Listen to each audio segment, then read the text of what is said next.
Hey everyone, it's Sevy, and I'm back with another Creator Experience Server video. Now this being the Creator Experience Server, just note that some things might be subject to change. This is not the final product, but I do get to give you an early look of the upcoming Luna 2 version content, and this video is going to center around Nefer. Now, like my previous videos about Lauma and Flynn's on the CE server, this Nefer video, I'm going to show you Nefer's kit. I'll explain it to help you understand how it works, and then I'm also going to talk about like her teams and what I was able to experiment with her, plus my insights on her different team options and her unit options. And then I'll shortly talk about her constellations and then my first impressions afterwards. So disclaimer, this is not a guide video. This is not even a build guide video. I'm not really going to talk about her builds here, but this is mainly just to help you understand how she works, plus a little review or preview of her and her gameplay.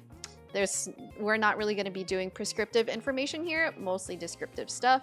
And without further ado, let's jump right into it. So starting off with some preliminary info before we get into Nefer's kit. Nefer's kit centers around Lunar Bloom damage and Lunar Bloom reactions. So as a quick refresher, Lunar Bloom reactions are basically normal blooms, like they generate the regular Dendro cores, but they also generate this thing called Verdant Dew. And you can see it in the crescent icons below the team page and beside the character. Now, Nefer has a passive that's similar to Lauma's, wherein she turns bloom reactions into lunar bloom reactions. Basically, she allows that generation of verdant dew by anyone on the team. In addition to that, her EM also gives a lunar bloom damage bonus up to 14%. Now, Nefer also relies on the team being an Ascendant Gleam, so that is having one Krai teammate or a total of at least 2 Krai teammates on the team. And your default Krai teammate is going to be Aino if you don't have any other Krai 5-star at this point. Aside from that, just saying, Nefer is like hypercarry status. Like, that's basically her role in the team. She is a hypercarry damage dealer.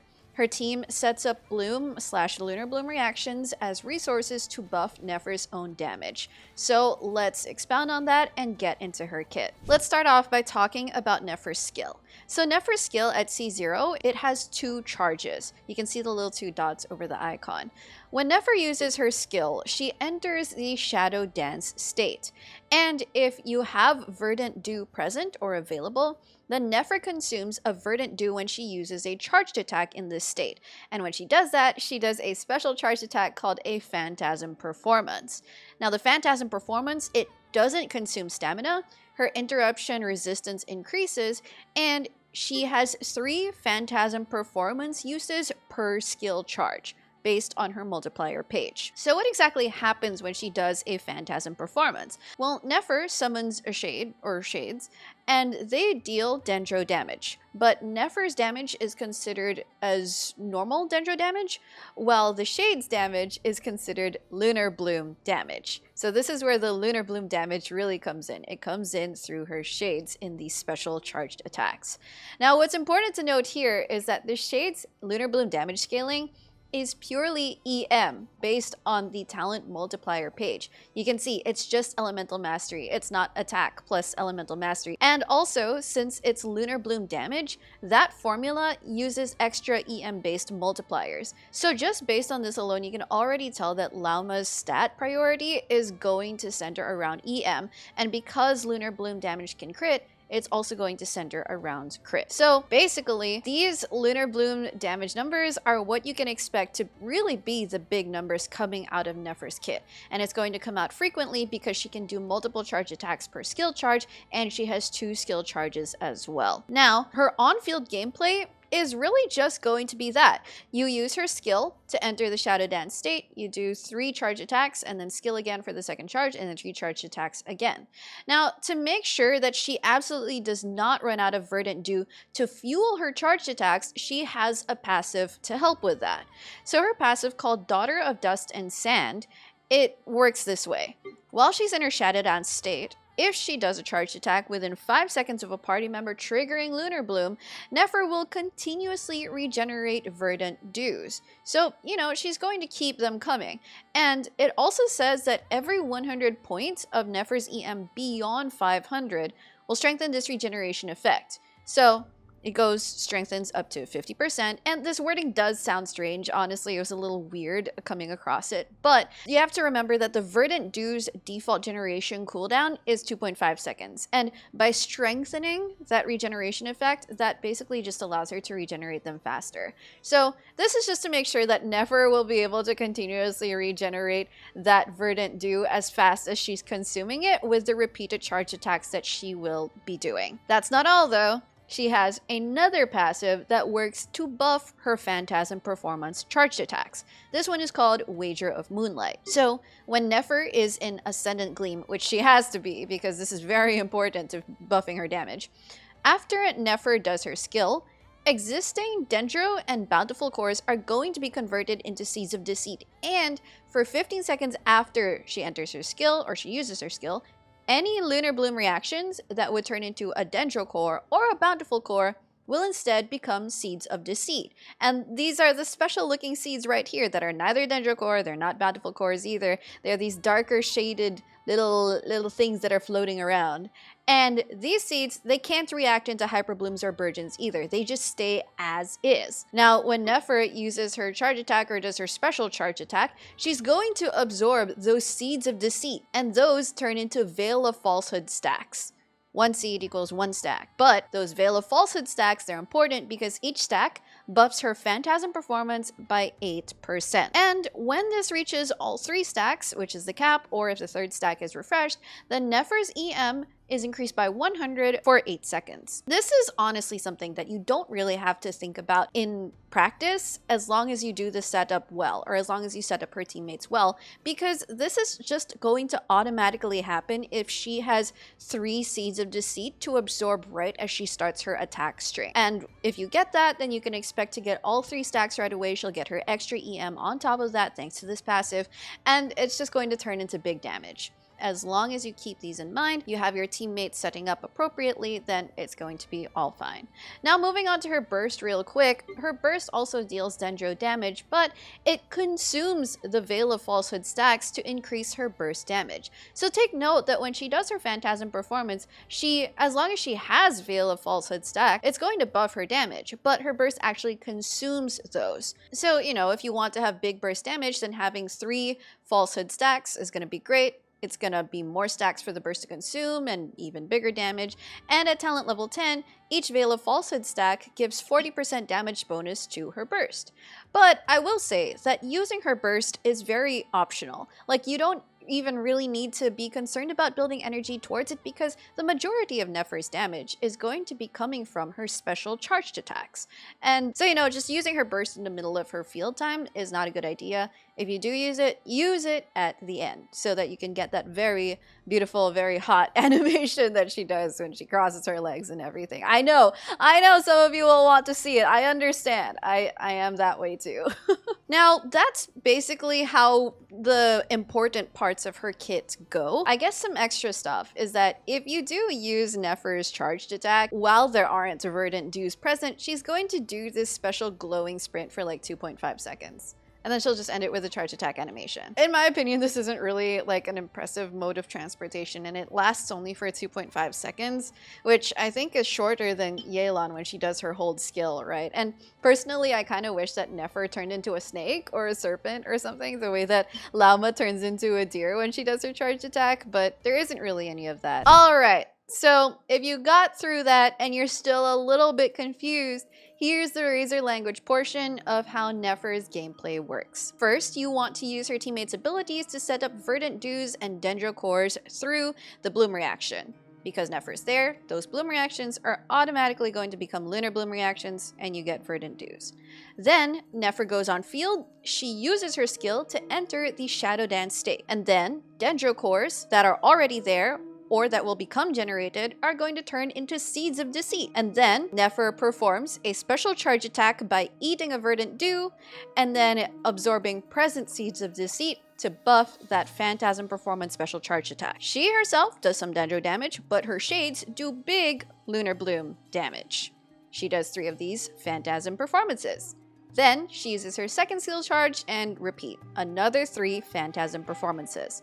And then if you want, Nefer can use her very hot animation burst, before swapping out. Honestly, using her is really not that complicated. It sounds like she has a lot going on with the passives, but it's really just her generating resources and eating those up in order to buff her own damage. So some other important things that you want to keep in mind or take note of is, first of all, the Lunar Bloom damage formula is very, very EM heavy. It basically, in the formula, EM is like an extra booster. So it's like one of the major scaling sources. It also serves as an extra multiplier, and then Nefer also has that passive that increases Lunar Bloom damage up to 14% based on her own EM stat. Also remember that it can crit. So again, you want to prioritize building EM and crit on Nefer. She doesn't care about damage percent. That doesn't affect Lunar Bloom damage. Also, her attack scaling is very minor, so you just really want to focus on EM and crit. And then when it comes to talent leveling, you want to prioritize Nefer's skill. That'll be the first one you'll want to get to talent level 10 if you plan on crowning her. But her burst, again, it's optional, so you can level it if you plan on using it a whole lot, and then you can just leave her normal attack talent alone. Then when it comes to her team damage sources, again, Nefer is a hyper carry. And if you really think about it, like, the team damage isn't even going to be including bloom damage or bountiful core damage, even hyper bloom or burgeon damage, because Nefer just turns those dendro cores into seeds of deceit and then she eats them up. So it's all the damage on the team is really mostly going to come from Nefer and any other raw damage that her teammates might deal. And then another general note on her teams is that she wants a team that can generate dendro cores, or basically bloom, because those verdant dews that get generated and those seeds of deceit are going to be essential in enabling and buffing her charged attacks. Now, I also want to put in a quick note about animation canceling. So I will say that even without animation canceling, I did find a good rhythm with Nefer's charged attack gameplay. And I'm not really a fan of charged attack focused gameplay. As I was playing Nefer, I was trying to find the rhythm of her charged attacks, and it's like when she jumps up, I can hold the left click and then she'll start her charge attack again immediately, but you can animation cancel in between to make it faster. And I've kind of found that as long as the shades have come out, you can already animation cancel even before she jumps upward. As long as the shades come out, they will deal their damage. That is a good way to make the attacks faster. I will say though that when I was trying it, I did run into some instances where the animation canceling actually made the animations too short and I was running out of verdant dews. Like, the verdant dews weren't regenerating fast enough, especially for the second skill charge and those last 3 charged attacks. So when I was doing that, I'd have awkward pauses between charged attacks waiting for the verdant dews to regenerate. That is one thing that I was actually running into, and you could try that out more for yourself if you are going to be a Nefer main, or if you want to try to min-max her damage.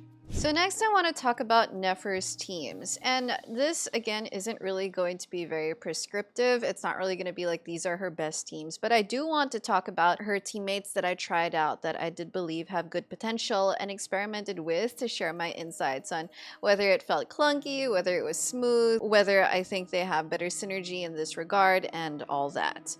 And these are teams that I tried in open world bosses, Spiral Abyss, and Stygian Onslaught, so you're going to be seeing combat footage in those areas. Now, Nefer's main team format is going to be Nefer, another Dendro, a Hydro, and a Flex slot. And all of these teammates need to be able to operate well from off-field, because remember that Nefer is going to be an on-field hypercarry. So let's talk about the different units that I experimented with for each role here. And by the way, in the following footage, the Nefer build was mainly her on her signature weapon, but I'll note below and she's using R5 Black Marrow instead. And then she's using the Krai artifact set that gives crit rate, so the Night of the Sky's Unveiling, and then her main stats are EM, EM, and crit. So starting with a Dendro role, we're looking for an off-field Dendro that can help generate Dendro cores or trigger Lunar Bloom reactions during the setup before Nefer even gets on the field. And having another Dendro also provides Dendro Resonance, which is an EM buff to Nefer. So the main candidates here, really, as most of you are probably aware, are Lauma and Nahida. We of course have to talk about Lauma first, because she is who comes to mind for a lot of people. I mean, she's already a Krai character, so she automatically gives Ascendant Gleam. Her kit, it does help buff bloom damage and bloom plus and lunar bloom damage, and Nefer is someone who can actually take advantage of that lunar bloom damage buff. And then Lauma also reduces enemies' Dendro resistance. Her passive also gives lunar bloom damage, extra crit crit bonuses, and Lauma can also hold either Deep Wood to further lower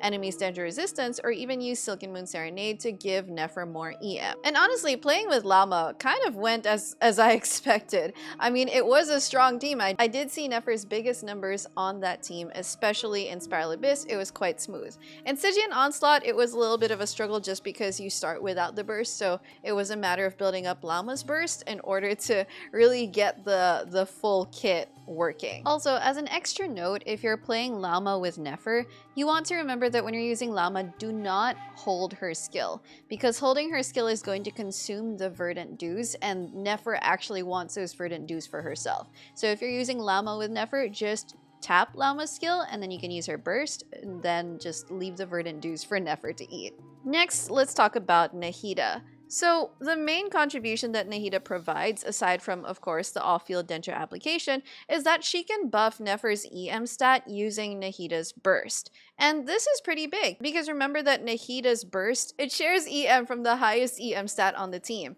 And honestly, there's a good chance that that is going to be Nefer if it's not Nahida. It's simply buffing Nefer's EM even further is already quite significant. So Nahida can use the Deepwood set, of course, to reduce enemies' resistance, but she can also use different support sets if someone else is already holding Deepwood. And then, when I played Nahida in the team instead of Lauma, honestly, the team still performed quite well. I was able to clear Stygian Fearless with Nahida. Lauma isn't really a requirement for Nefer to be strong, and Nahida operates quite well, and even with her burst being easy to activate because it has a low energy cost, it was pretty good having that more or less constant EM buff on Lauma. It was quite comfortable and easy on the cooldowns. So if you don't have Lauma, honestly, don't worry. I do hope you have Nahida. Some of you might even have C2 Nahida, and that's already going to be a big help. So those were the main two that I wanted to talk about for the Dendro category, because even though you can fit in a Dendro in the flex slot, and we'll talk about that later, it is very important that you prioritize having another Dendro on the team aside from Nefer.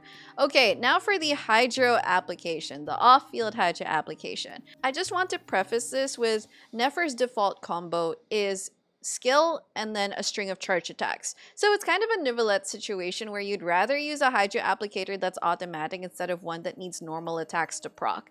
And of course I have to mention that because Hydro application, the main candidates would often be Xingqiu or Yelan, and even C6 Candace, who you can add in there because on her C6 normal attacks can trigger more Hydro application from her and such. Now I did try these Hydro applicators with Nefer. It does force you into a more complicated combo because now you have to weave in normal attacks between the charged attacks, and you'll probably want to animation cancel as well to make the movement smoother. Now I would recommend Yelan over Xingqiu if you're going with one of them, just for shorter cooldowns, because Nefer's rotations are a bit short and Xingqiu's burst does have a pretty long cooldown. But you know, if you can get the combo down, then whichever one you have or whichever one you want to work with, I'm sure you can make it work. So moving on from the normal attack proc Hydro applicators, of course there's Aino, right? We talked about Aino being kind of like the default free Krai character for Nefer who can enable Ascendant Gleam. Easy Ascendant Gleam. She's a free 4-star, and maybe you even have Constellations on her.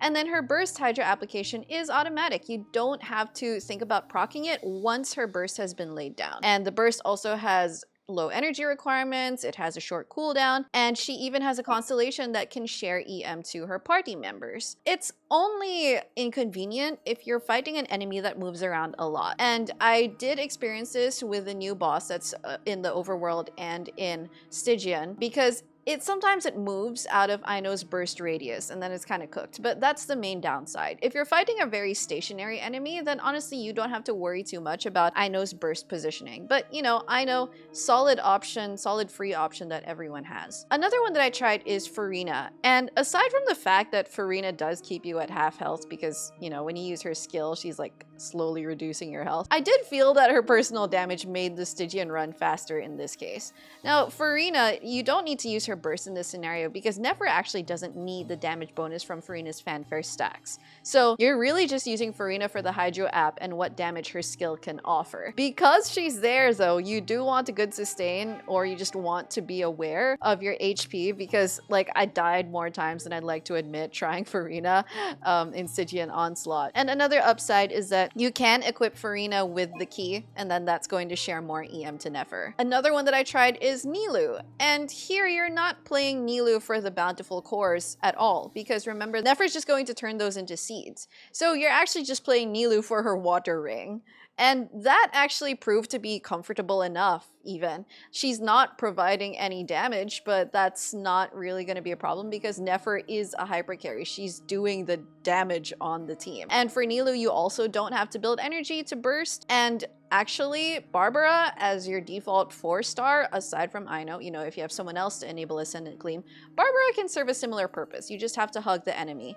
And you have to deal with the fact that Barbara's skill does have a really long cooldown, but at least she already performs as a sustain. Now, the last Hydro that I want to discuss is Kokomi. She kind of has this issue, though, where positioning is once again difficult because her jellyfish, you can't reposition it once it's been put down. And it does have a 20-second cooldown, so that's a little bit rough. But you know, if you can make it work, then at least she also serves as a sustain. So those are the Hydra units that I tried out. And honestly, I did like Aino, Farina, and Nilou. And you know, I did try Barbara, and she's a pretty good budget option as well. You just need to make sure you have someone else to enable Ascendant Gleam. Now for the 4th slot, this is honestly quite literally a flex slot. It's very possible that in the future there's going to be a Krai character that's going to fit like a glove in this final spot, but you can basically fill it in with a sustain unit if you don't have one yet. Let's say you're doing Nefer, Aino, and Nahida, and none of those are healers or shielders. You could put in a sustain unit like Baiju, you could go with Cookie,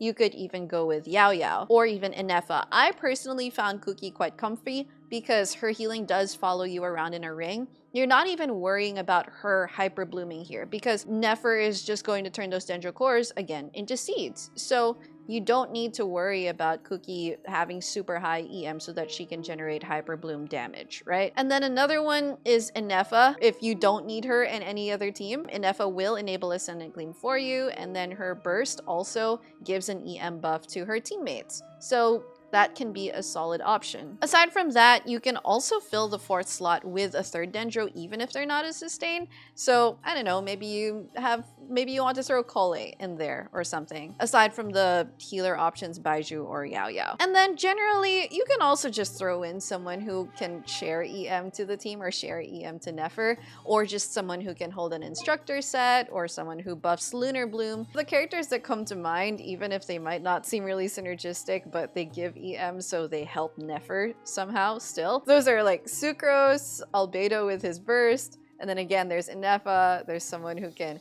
hold the key of Kajnisut. So it's really just enabling any equipment or abilities that can share EM to Nefer. And then remember as well that non-Krai characters have a means of buffing lunar reactions when you're in Ascendant Gleam, so you can also fill in a teammate that maximizes that buff as well. Generally though, just a reminder that across the team you are looking for characters that can efficiently use the support sets Deepwood, Silken Moon to share EM, Instructor to share more EM, and such. So that's really it. I mean, these are teammates that are centered around helping, enabling, and buffing Nefer. Alright, now let's quickly go over Nefer's constellations in case you're thinking of pulling them. So all her constellations predictably are about buffing her damage. C1 increases Nefer's Phantasm Performance Lunar Bloom base damage by 60%, and that also gets boosted by Veil of Falsehood stack. So essentially, more EM scaling. Then C2 allows you to have 5 Veil of Falsehood stacks to buff that Phantasm Performance, so it raises the cap from 3 to 5. And upon using this skill, Nefer already gains those initial 2 stacks automatically, so it comes back to just building up 3 stacks. It's just, you know, they give you the extra ones for free. And then the Phantasm Performance deals up to 140% of its original damage, so bigger numbers. And when those 5 Veil of Falsehood stacks are maxed, Nefer gets 200 EM instead of the initial 100 at 3 stacks. So more stats, more EM, more damage. C3 increases the level of her skill by 3. C4 allows her to generate Verdant Dews even faster, but more importantly, it lowers opponents' Dendro resistance by 20%. And this is going to be on practically all the time unless you stray too far from the enemy for too long. C5 increases her burst talent by 3, and then C6 elevates Nefer's Lunar Bloom damage by 15%, which is just basically another multiplier to boost it. And it also buffs her own second Phantasm Performance hit, and makes it considered Lunar Bloom damage, so more Lunar Bloom damage out of her kit. Plus, there's an extra instance of Lunar Bloom damage at the end of the Phantasm performance. It's just, it predictably just makes her hit even harder, which is her role in the first place as a hyper carry. So nothing really game changing, just really, really big numbers. And she already generates quite big numbers at C0. So to wrap up this video, what are my first impressions of Nefer after playing and testing her? Well, to start off, her damage output really is impressive. Like, I really do feel her hyper carriness, there's no question about that. And even on a free-to-play weapon, like, she is outputting a good amount of damage. Like, those Lunar Bloom numbers, they are no joke, and she can actually put out a lot of them in her field time. And she has a really selfish kit that I find interesting because I think this is the first character we've seen whose team needs bloom generation, or Lunar Bloom generation, but the bloom damage doesn't even contribute to the team's damage. You know, we've been used to Quick Bloom, Hyper Bloom, and Burgeon teams where you get those juicy bloom numbers, or even Nilu bloom teams, right? But this is a team, or rather this is a unit, that doesn't even care about that. She just eats up the bloom produce for herself and then uses it to buff her own damage. Now, when it comes to her team options, or at least her teammate options, so far I feel like they're at least attainable, because I think a lot of older players who are invested in the Dendro element did pick up Nahida when she ran and re-ran again and again. And then I know is free. So automatically you do have a pretty good default team, even if you didn't pull for Lauma. Personally, I'm not really a fan of these characters really desiring other 5-star characters that appeared literally in the patch beforehand. But thankfully, I don't think you guys are going to have too hard of a time with Nefer if you don't have Lauma, in my opinion. Now, if you're a new player that doesn't have Nahida yet, then at least there's Krai as like your free Dendro default option. But you can always work your way towards either Nahida or Lauma in the future if you really do want to invest in Nefer's teams. And then her flex slot is literally a flex slot. There are a lot of units that you can throw in there. Now, Nefer is, yet again, another 5-star character that doesn't care about damage percent, whether that's damage percent bonus or elemental damage bonus. And this might be a recurring theme throughout Krai. I guess we'll see in the future units.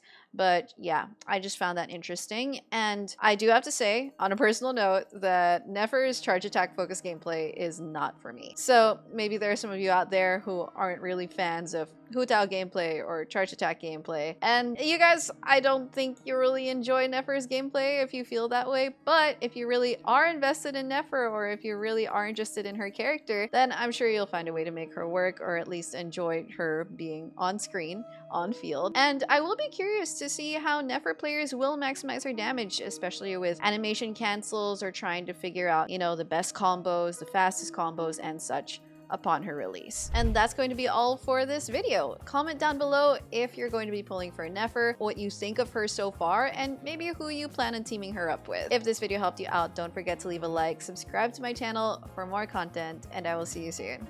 Take care!